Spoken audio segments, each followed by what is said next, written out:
सभी छात्र छात्राओं का आज के YouTube चैनल पर हार्दिक स्वागत है। आज आप लोगों के लिए क्लास 12th की हिंदी सब्जेक्ट का जो हमारा टॉपिक है गंगा अवतरण। गंगा अवतरण यह एक गंगा के उद्गम के संबंध में एक ऐसा शीर्षक है जिसके जो रचनाकार हैं वह जगन्नाथ दास रत्नाकर। रत्नाकर जी इस गंगा अवतरण शीर्षक से ये बताते हैं, काव्य के माध्यम से कहते हैं कि ब्रह्मा जी के कमंडल से अपार वेग के साथ निकली गंगा का जो ओजपूर्ण जो भाव है उसका जो वर्णन इस काव्य के माध्यम से, इस पद के माध्यम से किया है, जो इस प्रकार है। निकस कमंडल ते उमड़ नभ मंडल खंडित, धाई धार अपार वेग सो वायु विहंडित। भयो घोर अति शब्द धमक सो त्रिभुवन तरजे, महामेघ मिली मनहु एक संघेउ सब गरजे। निज दरेर सो पवन पटल फारत फैरावत, सुरपुर के अति सघन घोर घन घस गहरावती। चली धार दुधकार धरा दिस कटाति कावा, सगर सुतन के पाप ताप पर बोलती धावा। निकस कमंडल ते उमड़ नभ मंडल खंडित, और धाई धार अपार वेग सो वायु विहंडित। देखिए विहंडित, विहंडित का अर्थ होता है खंडित करती हुई या नष्ट करती हुई। कहने मतलब है निकस कमंडल यानी ब्रह्मा के कमंडल से निकलकर गंगा की धारा बड़े उल्लास और उद्वेग के साथ जो है उमड़कर धाई धार अपार वेग सो वायु विहंडित और नभ मंडल खंडित। नभ मंडल का मतलब होता है आकाश, खंडित मतलब चीरते हुई, यानी बड़े वेग के साथ जो उमड़कर आकाश मंडल को चीरते हुए, और धाई धार अपार वेग सो वायु यानी वायु यानी हवा कह सकते हैं, वायु को विखंडित करते हुए तीव्र के साथ दौड़ती चली है या दौड़ती चली आ रही है। भयो घोर अति शब्द धमक सो त्रिभुवन गरजे, त्रिभुवन गरजे। और महामेघ मिली मनहु एक संगय सब गरजे। महामेघ, महामेघ मतलब होता है पिछले कालीन मेघ। तरजे शब्द आ गया है, तरजे, तरजे का अर्थ होता है एक प्रकार से हम कह सकते हैं धक्का।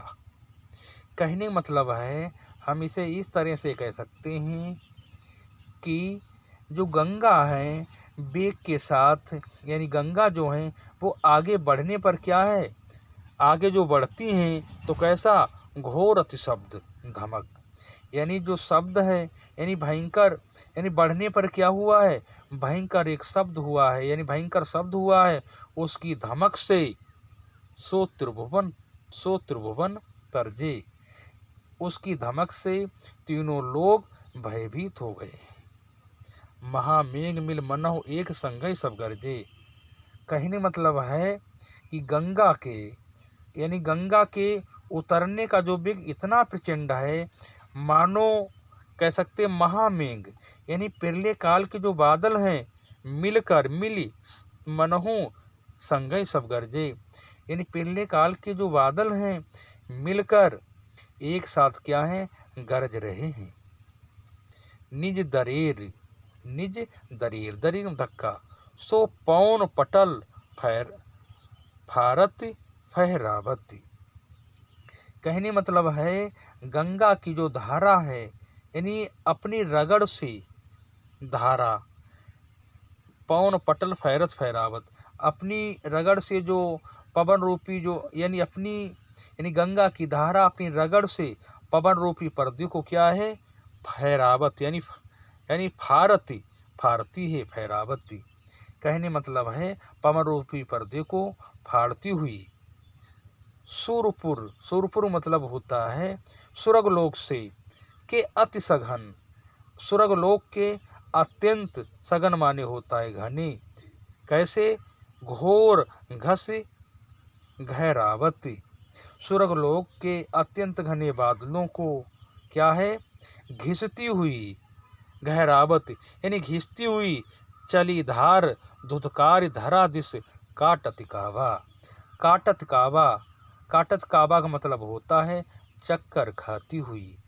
हम इसे कह सकते हैं कि कोलाहल करती हुई धरा, यानी धरा दिश, काटत काबा यानी पृथ्वी की ओर क्या है? चक्कर काटती हुई।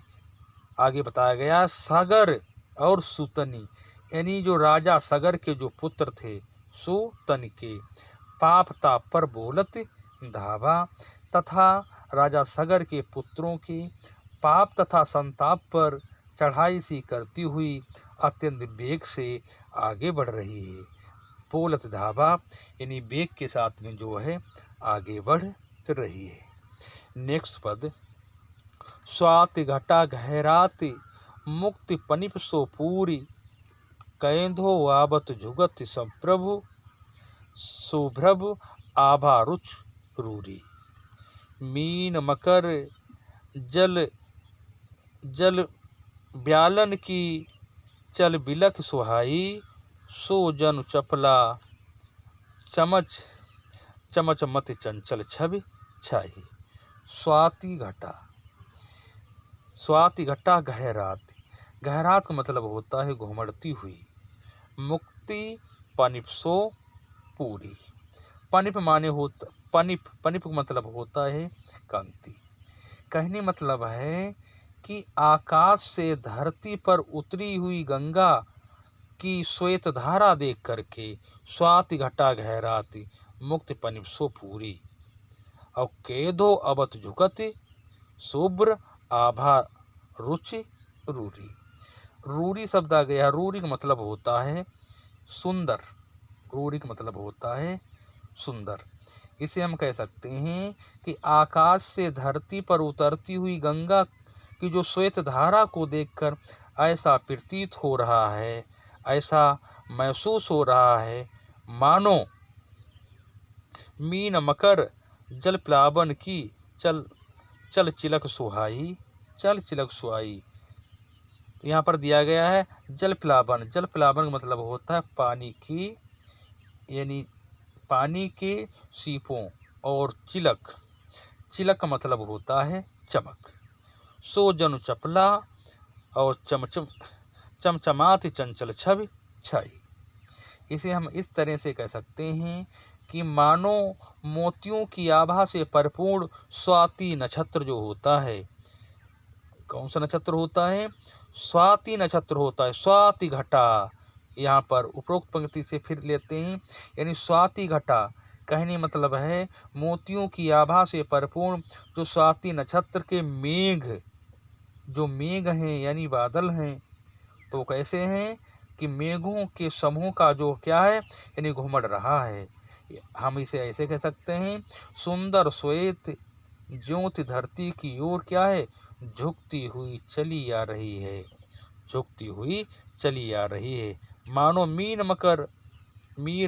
मकर जल प्लावन की चल चिलक सुहाई, जैसा लगता है कि मीन मकर, मीन कहते हैं मछली के लिए, और मकर मतलब होता है मगरमच्छ के लिए। जल प्लावन यानी इसे हम कह सकते हैं गंगा के निर्मल जल में मछलियाँ, मगरमच्छों और जल सर्पों के क्या है चंचल चमक से क्या है यानी शोभा, चिलक सुहाई यानी मतलब है शोभा पा रही थी। यानी गंगा के निर्मल जल में मछलियाँ, मगरमच्छों और जल सर्पों की चमक यानी चंचल चमक ऐसे क्या है शोभा पा रही है। सो जनु चपला चमचाचत चंचल छवि छाई, कहने मतलब है मानो चंचलता से परिपूर्ण चपला यानी बिजली क्या है चमचमा रही हो, बिजली जो है चमचमा रही। नेक्स्ट दिया गया है रुचित रजतमय के बितान तनियो अति विस्तर, और झरति बूंद सो झिलमिलाती मोतिन की झालर। ताके नीचे राग रंग के ढंग जमाए, और सुर बनितन के बूंद करत आनंद बंधाए। कबहू सु धार अपार बेग नीचे को धावे, और हर हरात लहरात सहस जोजन चले आवे। मनु विधि चतुर किसान पौन निज मन को पावत, पुण्य खेत उत्पन्न हीर की राशि कुसावत। देखिए रुचिर और रजत में यहाँ पर जो है कहने मतलब है, इन पंक्तियों के माध्यम से कवि ये व्यक्त करना चाहते हैं कि आकाश से पृथ्वी पर गिरती गंगा की जो पवित्र धारा की अनुपम शोभा का जो है यहाँ पर वर्णन किया गया है। कहने मतलब है रुचिर। रुचिर का अर्थ होता है मनोहर, हम कह सकते हैं, हम इसे सुंदर भी कह सकते हैं। रुचिर और रजत में के बितान तनियो अति बिस्तर। बितान, देखिए बितान शब्द आ गया। बितान मतलब होता है चंदोबा, और यहाँ पर जो बिस्तर का अर्थ होता है विस्तृत कह सकते हैं या हम विशाल कह सकते हैं। हम इसे इस तरह से कह सकते हैं कि आकाश से पृथ्वी पर अवतरित होती गंगा की पवित्र धारा ऐसी मनोहर लगती है जैसे झरत बूंद सी झिलमिलाती मोतिन की झालर। जैसे किसी ने आकाश में कोई अत्यंत विशाल क्या है मानो तनियोवत बिस्तर, यानी बितान तनियोवत बिस्तर, जैसे कोई बितान यानी तंबू, हम इसे ऐसे कह सकते हैं जैसे किसी ने आकाश में कोई अत्यंत विशाल तंबू तान दिया है। जब तंबू तान दिया है तो क्या झरत बूंद सो झिलमिलत मोतिन सी झालर, और जब तंबू तना हुआ है उस धारा से झरती जल की बूंदें ऐसी शोभा पा रही हैं जैसे उस तंबू में लटकी क्या है मोतियों की झालर या मालाएं क्या झिलमिला रही हैं। ताकि नीचे राग रंग के ढंग जमाए। ताकि नीचे राग रंग के यानी उस तंबू के नीचे, उस तंबू के नीचे राग रंग के, और सुर बनितन के वृंद कृत आनंद बंधाए। सुर बनितन, सुर बनितन मतलब होता है देवताओं की स्त्रियां।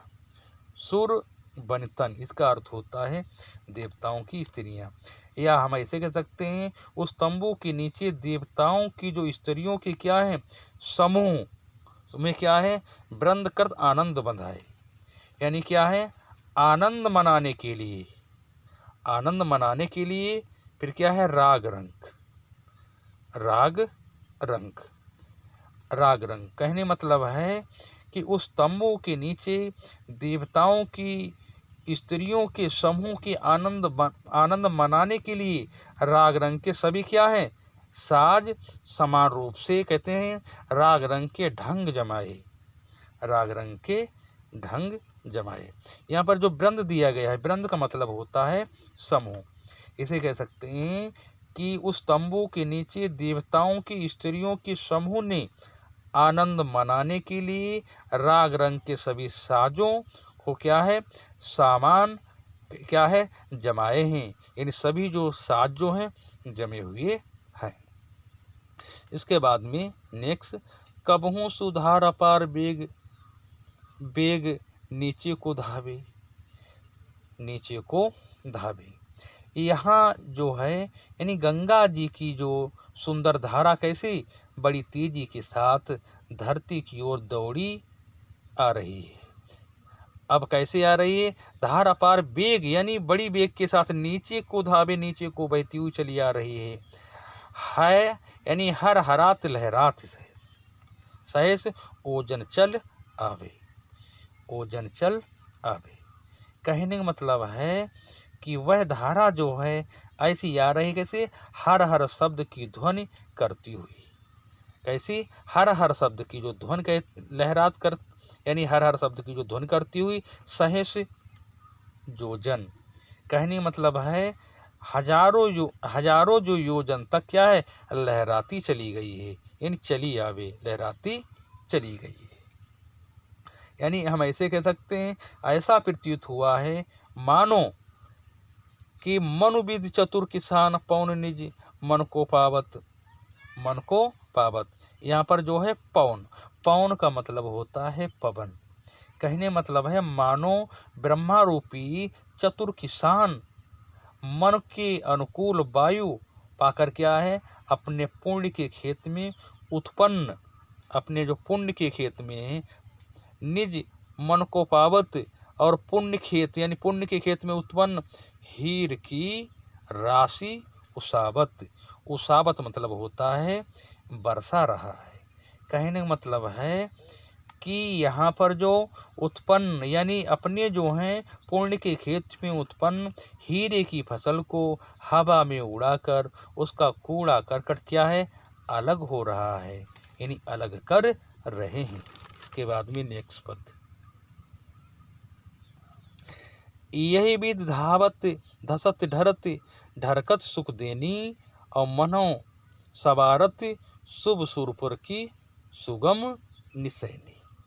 आगे दिया गया है तो इस पेज में 2 ही पंक्तियां फंसती हैं, तो नेक्स्ट में पढ़ते हैं। पहले हम इसी को क्लियर करते हैं। यही विध धावत धसती, यही विध धावत धसती मतलब इस प्रकार आकाश से पृथ्वी पर दौड़ लगाती, कौन, धसती ढलती लुढ़कती कह सकते हैं, ढैरत ढरकत सुख देनी यानी, और मन को क्या है यानी मनो सवारत सुख सुरपुर की सुगम निसैनी। सुर आ गया है, सुर और पुर, सुरपुर का मतलब होता है यानी सुरग, और सुगम निसैनी मतलब आसान सीढ़ी कह सकते हैं। सुगम निसैनी का मतलब होता है कि आसान सीढ़ी। हम इसे इस तरह से कह सकते हैं कि आकाश से पृथ्वी पर दौड़ लगाती हुई, धसती धसती ढरती यानी ढलती, फिर ढरकत यानी लुढ़कत, और मन को सुख देने वाली यानी मनो सवारत, और मन को सुख प्रदान करने वाली गंगा ऐसी प्रतीत होती है मानो सुरपुर के सुगम सुने ही, मानो पृथ्वी यानी मानो वह पृथ्वी से पवित्र सुरग तक जाने के लिए क्या है, सुगम सीढ़ी का निर्माण कर रही है। विपुल बेग बल विक्रम कै ओजनी उमगाई, अवहर हरात हर्षति शंभु सन्मुख जब आई। यानी विपुल बेग बल विक्रम के ओजती, ओजनी उमगाई। देखिए ओजन, ओजन का मतलब होता है ओज, उमगाई कहने मतलब है उसकी धारा में अत्यधिक क्या है, वेग है। बल विक्रम यानी अत्यधिक वेग है, शक्ति है, पराक्रम तथा क्या है, ओज की क्या है, उमंग यानी उमराई, ओज की क्या है, उमंग भरी हुई है यानी उमंग भरी है।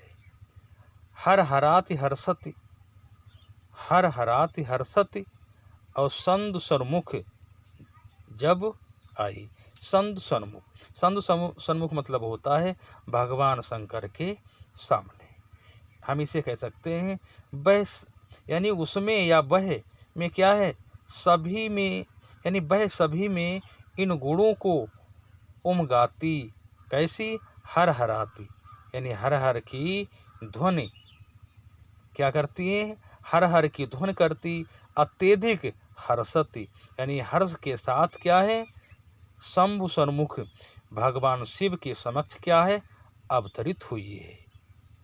इसके बाद में नेक्स्ट पद है, भाई थकित छब चकित हेर हरि रूप मनोहर, और होबे आनहि के प्राण रहे तन धरे धरोहर। भयो कोप को लोप चोप चोप औरे उमगाई, और चित्त चिकनाई चढ़ी कढ़ी सब रोष रुखाई। भाई थकित, भाई थकित, थकित का देखिए थकित, थकित मतलब होता है स्तर।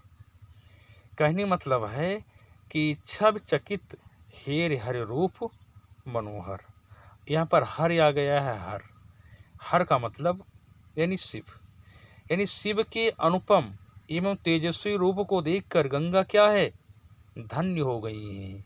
यानी छब चकित हेर हरे रूप मनोहर। तो गंगा क्या है, धन्य हो गई है। हबे यानी हबे आनहि के प्राण रहे, तन धरे धरोहर। आनहि, आनहि शब्द आ गया है, आनहि के प्राण।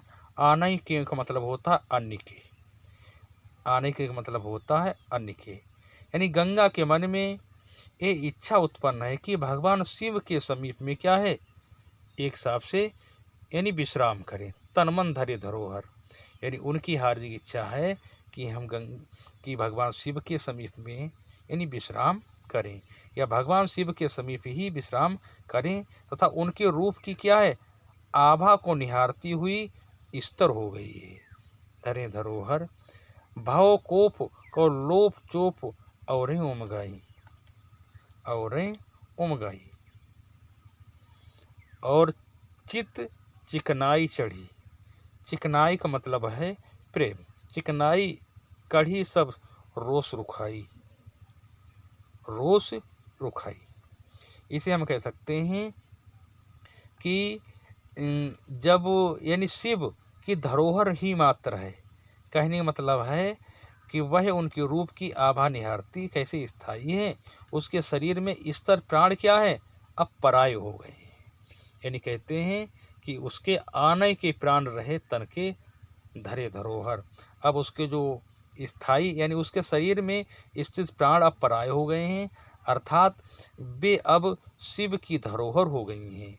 इन तन धरे धरोहर, अब वो क्या है, शिव की धरोहर ही रह गई हैं। भाव कोप को कोप चोप और उमगाई, और उमगाई। कहने मतलब है कि जिस तरह से यानी अब गंगा के मन में कुछ और ही उत्कंठा जागृत हो उठी है, कुछ और ही भाव को, और ही जो उनके मन में क्या है, उत्कंठा जागृत हुई है। या हम ऐसे कह सकते हैं कि उनके यानी संपूर्ण कह सकते हैं, गंगा की जो संपूर्ण क्रोध क्या है, अब शांत हो गया है। यानी भाव कोप को लोप, लोप माने गायब हो जाना, चोप और उमगाही, और जो है उनके मन में एक प्रकार से हम कह सकते हैं उत्कंठा जागृत हो गई है। यह गंगा का संपूर्ण क्रोध अब शांत हो गया है, अब गंगा के मन में कुछ और उत्कंठा जागृत हो उठी है।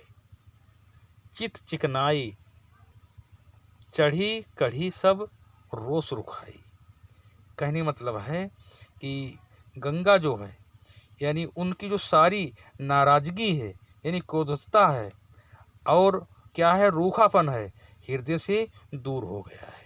चित चिकनाई चढ़ी, जो रूखापन था वह दूर हो गया है, तथा अब गंगा के मन में क्या है, रोचता के स्थान पर क्या है, चिकनाई यानी प्रेम की जो है स्निग्धता क्या है, आ गई है। यानी उनके हृदय में क्या है, अब प्रेम जाग गया है, अब उनके अंदर क्रोध यानी रूखापन जो हृदय में था वह दूर हो गया है। इसके बाद में जो है नेक्स्ट पद यानी इस जो कविता का है लाट पद है, कृपा निधान सुजान संदूही की गति जानी, दियो शीस पर ठाम बाम करके मन मानी, और सकुचति एचति यंग भंग सुख संग लजानी, और जटा जूट हिमकूट सघन बन समटि समानी। कृपा निधान, कृपा निधान।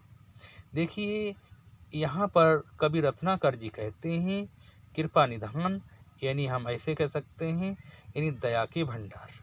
दया के भंडार कौन, भगवान शिव जी। सुजान शंभु ही के गति जानी, ही के गति जानी, कहने मतलब है दया के भंडार शिव जी ने गंगा के हृदय में निहित भाव को क्या है, जानी यानी पहचान लिया है, उनकी गति को, उनके भाव को क्या है, पहचान लिया है। दियो शीश पर ठाम बाम करके मन मानी, और उन्हें क्या है, अपनी प्रीतमा के रूप में स्वीकार करते हुए अपने शरीर पर क्या है, उनके लिए स्थान दिया है। शीश यानी शरीर पर क्या है, उन्हें जो है स्थान दिया है। किस तरह से उन्हें जो है स्थान दिया, ऐसी स्थिति में गंगा क्या है, संकोच बस, आगे दिया गया सकुचत ऐचति यानी संकोच बस अंग गंग सुख संग लजानी। कहने मतलब है ऐसी स्थिति में गंगा संकोच बस अपने अंगों को कैसे लजानी यानी अंगों को क्या है सिकोड़ती हुई सी सुख पूर्वक क्या है प्रभावित होने लगी। और आगे बताते हैं जटाजूट हिमकूट सघन बन समिट समानी। और इसी तरह से सिमट कर सघन हिमालय की चोटी के समान शिव जी की घनी जटाओं में क्या है विलीन हो गई है, यानी उनमें जो है समा गई है। तो ये जो गंगा अवतरण ये लॉन्ग पोइम थी, और ये गंगा अवतरण के लिए जो है बहुत सुंदर ढंग से बड़े मार्मिक ढंग से जो है जगन्नाथ दास रत्नाकर जी ने जो है इनका वर्णन किया है। तो अभी आप लोगों के समक्ष ये संपूर्ण कविता का जो है अर्थ व व्याख्या जो है सरल शब्दों में की गई है। तो आज का वीडियो यहीं पर विराम देते हैं। जय हिंद, जय भारत। नेक्स्ट वीडियो में फिर मिलेंगे।